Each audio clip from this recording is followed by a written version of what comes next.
ঘৰখন চফা হৈ থাকিলে পৰিৱেশটো সুন্দৰ হৈ থাকিলে দেখিয়ে ভাল লাগে বোৱাৰী এতিয়ালৈকে দেখিছোঁ উঠাই নাই আৰু বোলো মই ঘৰ দুৱাৰবোৰ সাৰি চাফ চিকুণ কৰোঁ আগতেও কৰা অভ্যাস অকণ আছে নহয় গোটেইখন পুটকাই আছে মানুহজনী একো এটা নকৰে গোটেইখন ময়ে কৰিব লাগিব উধৰ তামোললৈ তাইক ক'লোঁ বোলো সোনকালে উঠি ঘৰৰ কাম বনবোৰ কৰিবি নাই বোৱাৰী শুই আছে শাহুৱেকো শুই আছে এতিয়া বুঢ়া কৰি মই ইফালৰ পৰা ইফালে কৰি ভাগৰ লাগি গৈছে আৰু দেই অকণমান বহিহে লওঁ এইখনতে দেই মদন্ত ঘৰ গৰুহাল হৈয়াল গ'লেই আপুনি কেতিয়া উঠিলে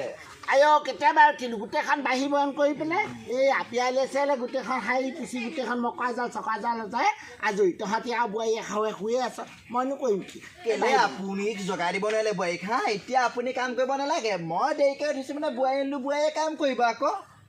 বোৱাৰী কিনি আনিছোঁ অটসোপা সোণৰ মাল খৰচ কৰি ইমান ডাঙৰকৈ বিয়া পাতি ৰাইজক খুৱাই তাইক বিয়া পাতি আনিছোঁ যৌতুকৰ নামত একো নাই সেইজনে কাম কৰি নোখোৱালে নহ'ব নহয়